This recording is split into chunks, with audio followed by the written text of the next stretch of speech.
ఇవన్నీ తీసేసాయి, stock list చూపించు. Okay madam.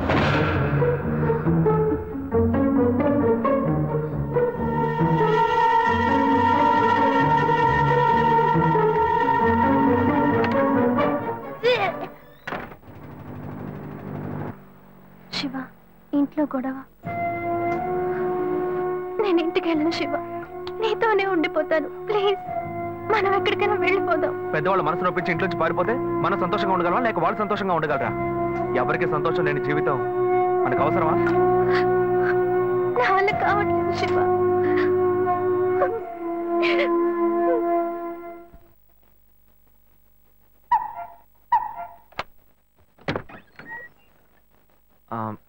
రాఘవయ్య గారు. నేనే. లోపలికి రండి, కూర్చోండి. చెప్పండి. అదే సార్, నా పేరు శివ. చెప్పండి. పర్వాలేదు, చెప్పండి. నేను మీ అమ్మాయిని లవ్ చేస్తున్నాను. లేవరా, ఎవరు నువ్వు? ఎక్కడి నుంచి చూస్తున్నావు? అది కాదు సార్, రాను రాను మీ ఆగడానికి హద్దు లేకుండా పోతుందిరా. సార్ నేను చెప్పేది కొంచెం ప్రశాంతంగా వినండి. మర్యాదగా లోపలికి పిలిచి కూర్చోబెడితే నీ బుద్ధి చూపించావు. అది కాదు సార్, నేను చెప్పి బయటికి పోరా, బయటికి పోరా. సార్ నేను చెప్పి బయటికి పోతావా లేదా? ఇదిగో చూడు, అనవసరంగా టెన్షన్ పెట్టొద్దు. సార్ అది కాదు సార్, నేను చెప్పి బయటికి పోరా. ఏరా, నేను కనవాలంటే ఎవరు లేరా? అట్టగా బయలుదేరి వచ్చేసావా? ఆపోయా. ఏంటయ్యా నువ్వు వదిలితో మాట్లాడుతూనే ఉన్నావు? నేనే ఎంత ప్రశాంతంగా నీతో మాట్లాడుతున్నాను. ఏమయ్యా, నీ కూతురు ఎన్నేళ్ళగా లవ్ చేస్తున్నావు తెలుసా? డైలీ డ్రాప్ చేస్తున్నాను, పికప్ చేస్తున్నాను. నేను ఎవరినైతే కూడా నువ్వు ఇప్పటిదాకా తెలుసుకోలేదే. అదే ఎంత పెద్ద తప్పు. అమ్మాయిలు కన్నా వాళ్ళు ఇంత కేర్లెస్ గా ఎలా ఉంటారయ్యా? ఇంతవరకు వాడు గొడవ చేస్తున్నాడు, వాడి పని పెడుతున్నాడని ఏదైనా కంప్లైంట్ వచ్చిందా నీకు? రాదు, ఎందుకంటే ఆ కంప్లైంట్ నేను చూసుకుంటున్నా. కానీ నీ గురించి చాలా కంప్లైంట్ నా దగ్గరకు వస్తున్నాయి. డైలీ ఓ పెళ్లి కొడుకుని తీసుకొస్తున్నావట. నీ కూతురు మనసు ముక్కలైపోయింది. అది నీకు అర్థమయ్యేలా చెప్దాం అనుకుంటే మాట్లాడుతూనే ఉన్నా. అల్లుడు కోసం ఊరంతా వెతకొద్దు. నీ కూతురికి నేనే మొగ్గుణ్ణి, అర్థమైందా? ఇంకే నా కొడుకైనా గడప దాటి లోపలికి రావడం నేను చూశాను.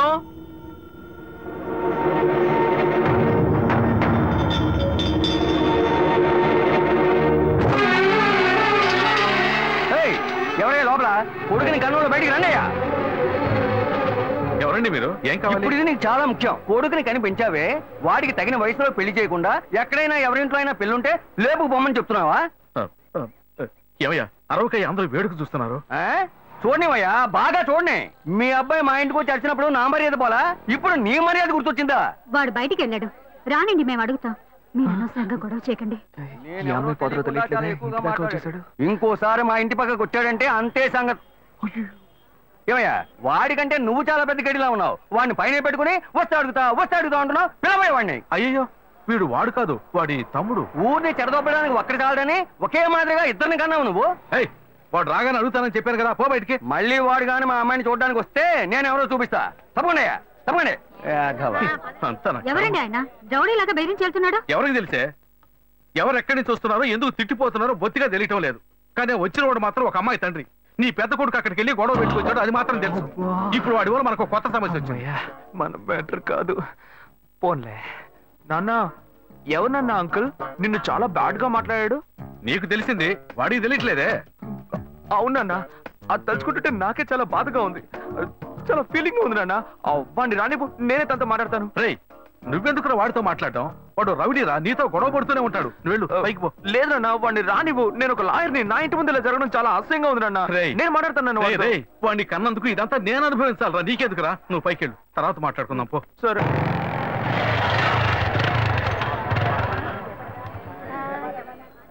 మన ఇంట్లోనూ వయసుకు వచ్చిన పిల్లుంది కదా, ఇలా అడ్డమైన వాళ్ళందరూ ఇంటికి వచ్చి గొడవ చేస్తుంటే రేపు మన పిల్లని ఎవరు అడుగుతారండి? వీడొకడు వీధుల గొడవలని మీదికి తెస్తాడు. మా ఏంటమ్మా ఇంటి బయట జనం ఏంటి? రై ఆగరా అక్కడ. ఏంటి, ఎవరు అమ్మాయి? అమ్మాయ్యా? ఏ అమ్మాయి? నువ్వు పెళ్లి చేసుకుంటానన్నావే ఆ అమ్మాయి. ఎవరొచ్చారు? ఆ అమ్మాయి తండ్రి. ఆయన చేసిన గలాటాకి ఊరంతా ఇక్కడే పోగైంది. అసలు ఆయన ఎందుకు ఇక్కడికి వచ్చాడు? వాళ్ళ అమ్మాయిని బలవంత పెట్టొద్దనే నేను వెళ్ళి అడ్వైస్ చేసి వచ్చాను. ఇంతవరకు అమ్మాయిలు కూడా అంటూ లేనే లేదు. అది కూడా మొదలెట్టావు నువ్వు. ఇదిగో చూడు, వీడు మనల్ని ప్రశాంతంగా బతికినోడే మన నల్లని పెట్టడానికి కడుపును పుట్టాడు. ఊరికి నోటు పెట్టాడు. మాట్లాడుకో. ఇంటికి వచ్చిన వాడు ఎలా తిట్టిపోయాడో తెలుసారా? నాకు ఊరేసుకొని చావాలనిపించింది. నాకు భయం వేస్తుంది రా శివ. నేనెవరో చూపిస్తానని బెదిరించి వెళ్ళాడు వాడు. నేనెవరో చూపిస్తానన్నాడా?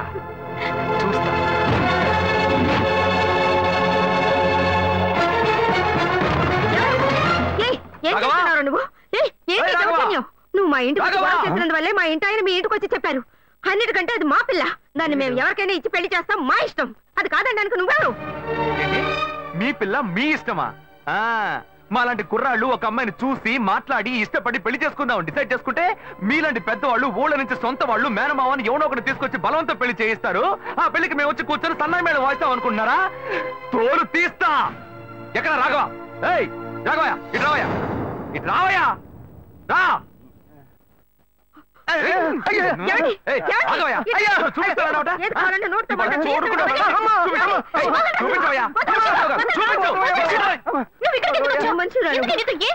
లేదు శ్వేత, నువ్వు నేను వచ్చి ప్రాబ్లం ఏడవడం వల్ల నేను టెన్షన్ అయిపోయాను. ఈయనకు వచ్చి అర్థమయ్యేలా చెప్తాం అనుకుంటే మా ఇంటికి వెళ్ళి రచ్చ చేసి వచ్చాడు.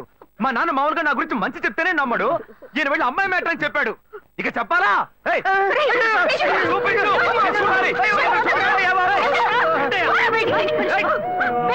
తెగ బిల్డప్ ఇచ్చావుగా, ఏదో చూపిస్తానన్నావుగా. శ్వేత, శ్వేత అయితే ప్రశాంతంగా మాట్లాడాలనుకున్నాను. శ్వేత, శ్వేత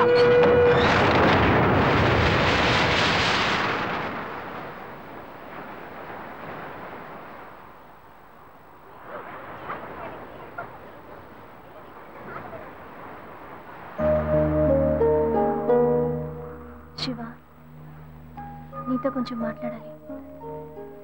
మాట్లాడు. మా ఇంట్లో నన్ను మా బావని పెళ్లి చేసుకోమంటున్నారు. ఇప్పుడు నేను మా బావని పెళ్లి చేసుకోవాలా లేక నిన్ను పెళ్లి చేసుకోవాలా అని నిర్ణయించుకోవాలి. నిర్ణయం నన్నెందుకు అడుగుతావే? ఎప్పుడు ఇంకొకరితో నన్ను కలిపి మాట్లాడడం మొదలు పెట్టావో అప్పుడే మన ఇద్దరి మధ్య బంధం తెగిపోయింది. ఇంకా నాతో ఎందుకు మాటలు? కోపడుకు శివ, నువ్వు ఇంకో అమ్మాయిని పెళ్లి చేసుకుని హాయిగా ఉండాలి, అదే నా ఆశ. ఏయ్, ప్రేమ అంటే నువ్వు మ్యాచింగ్ గా వేసుకునే బ్లౌజ్ అనుకుంటున్నావా? కావాలంటే వేసుకోవడానికి, వద్దనుకుంటే మార్చుకోవడానికి. నేను నీకోసం చచ్చిపోతానే, అంతేగాని ఇంకో అమ్మాయి గురించి ఆలోచించను. కానీ నీకు మాత్రం ఎలా సాధ్యం? నేను తిట్టడం కూడా నా వల్ల కావట్లేదే, బాధగా ఉంది. నువ్వు నా కళ్ళ ముందు నిలబడద్దు, వెళ్ళిపో. నేను చెప్పేది అర్థం చేసుకో శివ, నువ్వు ఒక మంచి నిర్ణయం తీసుకోవాలి. ఏ, నువ్వు నిర్ణయించుకున్నావుగా, మూసుకొని పో. భావం చేసుకుంటా శివ, నేను చెప్పేది విను. నువ్వేం చెప్పక్కర్లేదు, పోవే. శివ, నేను ఎలాగో నాశనం అయిపోతాను.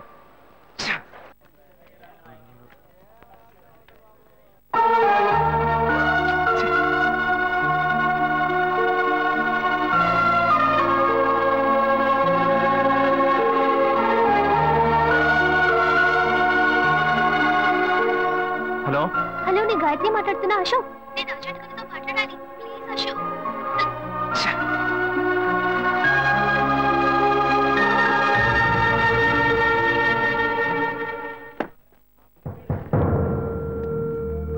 గాయత్రి ఫోన్ చేసిందా? ఏ, ఎందుకు? ఏం లేదు, నాకు ఫోన్ చేసింది. నీకు ఫోన్ చేస్తే నువ్వు తీయట్లేదటగా. ఎందుకురా గొడవ?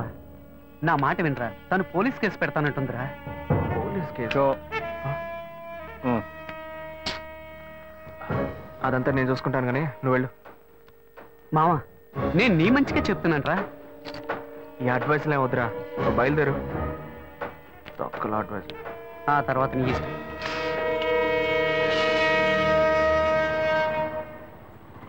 ఏం మోసం చేస్తున్నారు, పాపం చేస్తున్నారు. ఎదురుగా వచ్చి కూడా తెలియనట్టు పోతున్నాడు చూడు. రేయ్, ఆగరా. ఒక అమ్మాయికి ద్రోహం చేసి ఏమీ తెలియనట్టు పోతున్నావే, నువ్వు అసలు మంచివేనా? తన ఫ్రెండా? ఏమన్నా ద్రోహం చేశానా? అది మీ బుద్ధే. నాకు ద్రోహం జరిగింది, నేనే ఎవరితో చెప్పుకోను? రోడ్లు అందరికీ చెప్పుకుంటూ తిరగనా? పని చూసుకొని పోవే. రేయ్, మీలాంటి జనాలంతా కాలర్ పట్టి అడిగే వాళ్ళు లేరనే కదా ఇలా చేస్తున్నారు. కానీ నేను నిన్ను వదలండ్రా. ఏం చేస్తావు? ఏం చేస్తావు? మీలాంటి అమ్మాయిల గురించి నాకు చాలా బాగా తెలుసు. నువ్వేం చేయగలవో వెళ్ళి చేసుకో, నేను చూసుకుంటా. నీ గురించి తెలిసిపోయిందిరా. కావాలంటే వెంట తిరగటం, వద్దనుకుంటే గెంటేయటం, అదే కదా నీ బుద్ధి. ఏంది? అది తమ్ముడు చెప్తున్నారా? మొహం పచ్చడైపోద్ది. ఇష్టం వచ్చినట్టు ప్రియుల్ని మార్చేస్తారు. అడిగితే తప్పు మా మీద. అన్యాయంగా మాట్లాడుకురా. ఆడపిల్ల వస్త్రం నీకు తగలకపోదు. ఏ మగాళ్ళు ఉసురు పోయి ఉంటుందా? అది మిమ్మల్ని వదిలిపెట్టదే.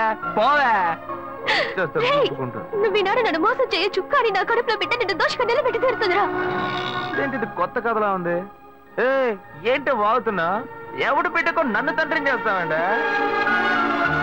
నేనే హాఫ్ కొట్టి ఫుల్ స్టడీకి వెళ్తున్నాను, వచ్చి కన్ఫ్యూజ్ చేస్తుంది. ఆటో ఢిల్లీలో జరిగిన అఖిలపక్ష సమావేశంలో ఎలాంటి నిర్ణయం తీసుకోలేదని మంత్రి శ్రీధర్ బాబు తెలిపారు. నిన్న రాత్రి మల్కాజ్గిరిలో ఓ యువతి మరణం ఆ పరిసర ప్రాంతాల్లో కలకలం రేపింది. స్థానికంగా ఉన్న ఓ షాపింగ్ మాల్లో 8వ అంతస్తు నుంచి గాయత్రి అనే యువతి దూకి ఆత్మహత్య చేసుకుంది. ఈమె అదే భవంతిలో ఉన్న బట్టల షాప్ లో పనిచేస్తున్నట్టుగా తెలిసింది. ఈమె ఎందుకు ఆత్మహత్య చేసుకుందోనని పలు కోణాల్లో పోలీసులు తీవ్రంగా విచారణ చేస్తున్నారు. చనిపోయిన గాయత్రి కేరళ రాష్ట్రానికి చెందినదిగా పోలీసులు నిర్ధారించారు. ఈ వయసులో అసలు ఏం కష్టం వచ్చిందో నా అమ్మాయి ఆత్మహత్య చేసుకుంది. ఈ కాలం పిల్లలకి ఆలోచన తక్కువ, ఆవేశం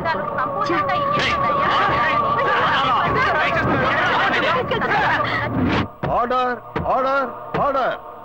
మీ తరఫున వాదించడానికి లాయర్ ఎవరైనా ఉన్నారా? నేనే ఒక లాయర్ అవడం వల్ల కొన్ని విషయాలు నేను వాదిస్తేనే నేను మీకు క్లియర్ గా చెప్పగలను. అందువల్ల ఈ కేసులో నాకు నేనే వాదించుకోవడానికి you should kindly grant me permission your honour. Proceed. Thanks your honour. ఏ ఆధారాలతో నన్ను అరెస్ట్ చేశారు? 11/7/2011 ఓ కంప్లైంట్ వచ్చింది. అప్పటి విచారణలో ఆ అమ్మాయికి మీకు సంబంధం ఉందని తెలియడం వల్ల మిమ్మల్ని అరెస్ట్ చేశాం. అందుకు తగిన ఆధారాలు తమకి సమర్పించానండి. ఎవరో ఒకరు కంప్లైంట్ ఇచ్చారని ఒక లాయర్ కూడా చూడకుండా పోలీసులను అరెస్ట్ చేసి అవమానించారు. మన న్యాయవాద వృత్తికి ఇది ఒక కళంకం. ఆ విధంగా నువ్వు మాట్లాడకూడదు. నీ మీద నేరం పడింది. మిగతా వాళ్ళని నీతో కలుపుకుని మాట్లాడకూడదు. నీ మీద కంప్లైంట్ ఇచ్చింది ఎవరో కాదు, నీ తోడబుట్టిన సొంత అన్న. గడచిన 25 సంవత్సరాలుగా ఒకే ఇంట్లో ఒకే కుటుంబంగా కలిసి జీవిస్తున్నారు. నీ అన్నే నీ మీద నేరారోపణ చేసినప్పుడు దాన్ని ఎలక్షన్ చేయడం కుదరదు. అందుకనే కోర్టు ఈ కేసుని స్పెషల్ గా టేకప్ చేసింది. మిస్టర్ శివ, ఏ ఆధారంతో తన మీద మీరు కంప్లైంట్ ఇచ్చారు? ఆ అమ్మాయి ఆత్మహత్య చేసుకోవడానికి ముందు ఆ రోజు రాత్రి నాతో మాట్లాడింది. అప్పుడు నేను వేరే టెన్షన్లో ఉన్నాను. ఆ అమ్మాయి ఎందుకు కోపంగా మాట్లాడిందో నేను కొంచెం కూడా ఆలోచించలేదు. ఆ అమ్మాయికి నాకు ఎటువంటి సంబంధం లేదు. ఇంతకుముందు ఆ అమ్మాయి నేను చూసింది కూడా లేదు. అప్పుడే ఆలోచించాను, ఒకవేళ నా తమ్ముడు అనుకుని నాతో మాట్లాడుంటుంది అని. వీడికి చాలా మంది అమ్మాయితో లింక్ ఉంది. ఆ అమ్మాయి చావుకి వీడే కారణం అని నాకు సందేహం వచ్చింది. నేనే వీడిని కొట్టి చంపేస్తుండేవాడిని. కానీ వీళ్ళంటి ఎదవలకి మీరు వేసే శిక్ష అమ్మాయిల విషయాల్లో ఆడుకునే వాళ్ళకి ఒక భయాన్ని ఏర్పరుస్తుంది. అందుకే పోలీసులు కంప్లైంట్ ఇచ్చారు. మొదట్లో వాళ్ళు నమ్మలేదు. ఆ తర్వాత ఎంక్వైరీ చేసి ఆ అమ్మాయి ఇంట్లోంచి ఫోటోలు, వీడిచ్చిన గ్రీటింగ్ కార్డ్స్ దొరికిన తర్వాతే వీడిని అరెస్ట్ చేశారు. ఆ ఫోటో వల్లే దొరికిపోయానా? లేదు, ఒక చిన్న డౌట్ వచ్చి అడుగుతున్నాను. ఆ ఫోటోలో ఉండేది నేనే అయి ఉండాలా ఏంటి?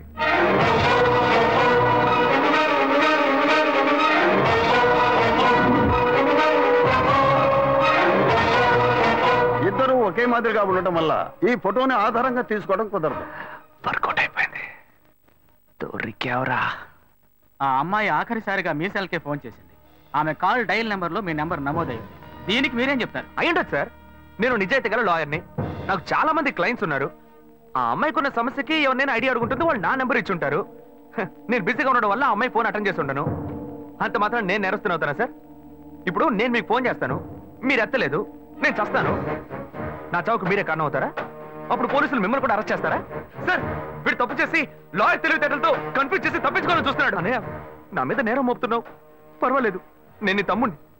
కానీ నా లాయర్ వృత్తిని మాత్రం తప్పుగా మాట్లాడద్దు. తర్వాత బార్ కౌన్సిల్ ఉన్న లాయర్స్ అందరూ నీ మీద కేసు పెడతారు. చెత్త నా కొడక. చూడండి, మీ ముందే ఎంత కోపడుతున్నాడు. Don't use unparliamentary words inside the court. ఏది మాట్లాడాలనుకున్నా ఎమోషన్ అవ్వకుండా, ఆవేశపడకుండా మాట్లాడండి. నా తోబుట్టు అయినందువల్ల ఈ కేసు తీసుకున్నామని చెప్పారు. మా ఇద్దరిని కన్నా పేరెంట్స్ని పిలిచి అడగండి సార్. వాళ్ళని చెప్పనివ్వండి. ఆ తర్వాత నాకు ఉరిశిక్ష వేసినా ఆనందంగా స్వీకరిస్తాను. అయ్యా, నా బిడ్డలిద్దరూ దుర్మార్గులు కారండి. నా కడుపులో ఒకటిగా ఉన్నవాళ్ళు ఇప్పుడు పాము ముంగేసేలా తెగ కొట్లాడుకుంటున్నారు. చిన్నతనం నుంచి చిన్నాన్ని చూస్తే పెద్దవాడికి అస్సలు పడదు. ఇంట్లో కొట్లాడుకుంటుంటే మేం విడదీస్తుంటాం. ఇప్పుడు కోర్టు దాకా వచ్చారు. నా బిడ్డ ఏ తప్పు చేయలేదండి. పెద్దోడు ఎందుకు ఇలా చేశాడో తెలీదు. అయ్యా, మీరే వాడికి కొంచెం బుద్ధి చెప్పి పంపించండి. ఒకరోకే. నెక్స్ట్. అయ్యా నమస్కారం. అయ్యా, తమ్ముడికో కష్టం వస్తే వాడిని కాపాడడానికి ఎక్కడైనా అన్నే ముందుంటాడు. ఇక్కడ ఏంటంటే ఎవడో చేసిన తప్పుకి తమ్ముడిని వీడు తీసుకొచ్చి కోర్టులో నిలబెట్టాడు. ఈ లోకంలో ఇది ఎక్కడైనా జరుగుతుందా? మంచి పాయింట్ బయటకు లాగాడే. పేషక్గా ఈయనే మన అసిస్టెంట్ గా పెట్టుకుందామా? నా కొడుకు ఏ తప్పు చేసి ఉన్నాడు, వీడు తప్పు చేసేవాడు కాదయ్యా. మీ తల్లిదండ్రులు ఇచ్చిన వాంగ్మూలం చూస్తే మీ తమ్ముడి మీద లేనిపోని నింద మోపుతూ కేసు పొడిగిస్తున్నారని చెప్తున్నారు. ఇతనే నేరస్తుడు నిరూపించడానికి మీ దగ్గర ఇంకేమైనా ఆధారం ఉందా? వేసిన ప్లాన్ భలే వర్కౌట్ అయింది. రేషకు ఎస్కేపే. ఉన్న నిజమేదో మీతో చెప్పేశాను, ఇక చెప్పడానికి ఏం లేదు. కానీ ఆ రోజు అమ్మాయితో మాట్లాడినప్పుడు ఏదో మనసు పరంగా మాత్రమే బాధపడ్డట్టుగా అనిపించలేదు, శారీరకంగా కూడా బాధపడి ఉండాలి. ఆ అమ్మాయి పోస్ట్మార్టం రిపోర్ట్ మీ దగ్గర ఉంది. వీడికి DNA టెస్ట్ చేయండి. వీడు మంచోడో చెడ్డోడో మీకు తెలుస్తుంది, ఈ లోకానికి తెలుస్తుంది. మళ్ళీ ఇరికించావు కదరా. వీడి అన్ని చెప్పేస్తున్నాడు చూడండి. శివ చెప్పిన విషయాన్ని కోర్టు ఆమోదించి నేరం మోపబడ్డ అశోక్ కుమార్ కి DNA టెస్ట్ చేయించి ఆ రిపోర్టు కోర్టుకు సమర్పించేలా చూడాలని, అంతవరకు అశోక్ కుమార్ విన్నపాన్ని అంగీకరించి అతన్ని కండిషనల్ జామీనుపై విడుదల చేసేందుకు ఈ కోర్టు ఉత్తర్వులు ఇస్తోంది. This court is urgent.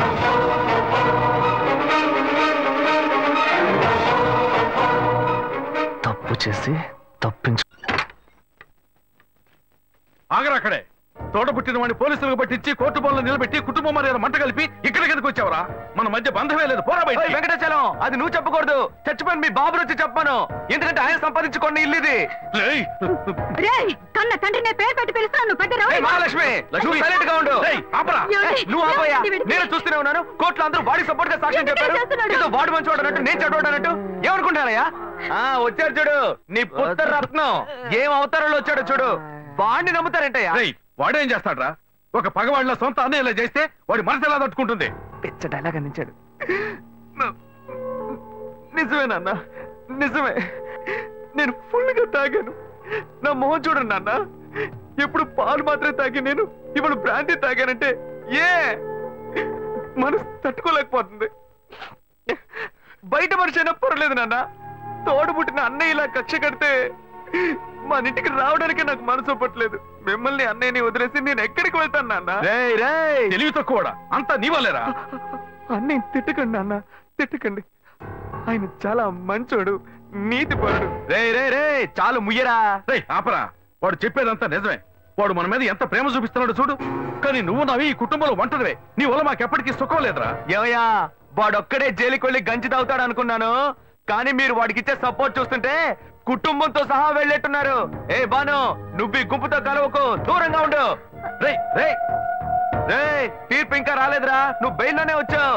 తీర్పు రాని అప్పుడుందిరా నీకు స్పాట్. స్పాట్ నువ్వు పెట్టేది స్పాట్. నాకు నువ్వు పెడతావో నేను నీకు పెడతానో చూద్దాం. పోర్రా బాబు, మీతో కొంచెం మాట్లాడాలి. అదే నీ కూతురంతా మాట్లాడిందిగా, ఇప్పుడు నువ్వు కొత్తగా ఏం మాట్లాడతావు? తోడబుట్టిన తమ్ముడే తప్పు చేసినా తప్పు తప్పే అని చెప్పి కోర్టు బోన్లో నిలబెట్టారు. అలాంటప్పుడు మిమ్మల్ని ఎవరు తప్పు పడతారు? మా అమ్మాయి మీరు మాట్లాడుకోవడం లేదని నాకు తెలుసు. మా అమ్మాయి మీ దగ్గరకు వచ్చి ఏం చెప్పిందో మాకు తెలియదు. కానీ తను మాతో ఏం చెప్పిందో తెలుసా?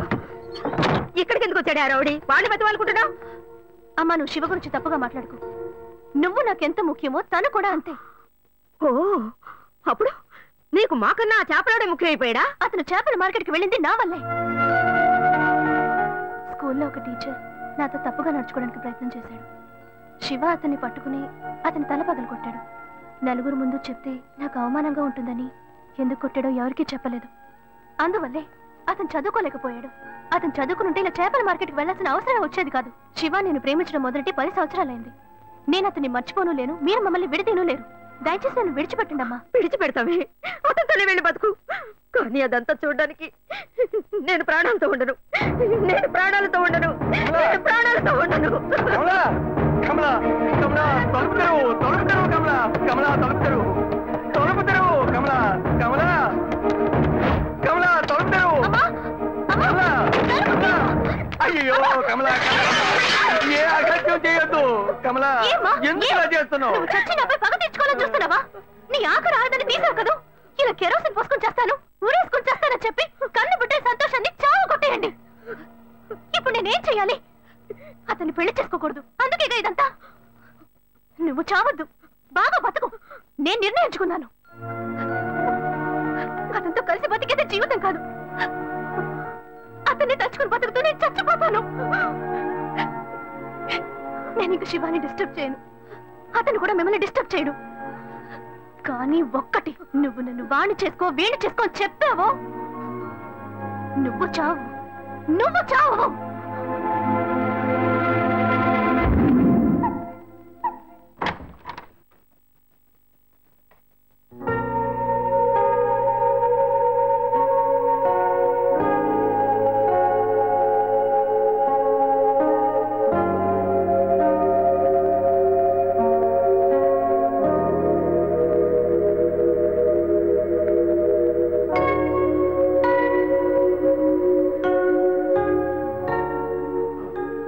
చెప్పిన తర్వాతే అంతా తెలిసిందే.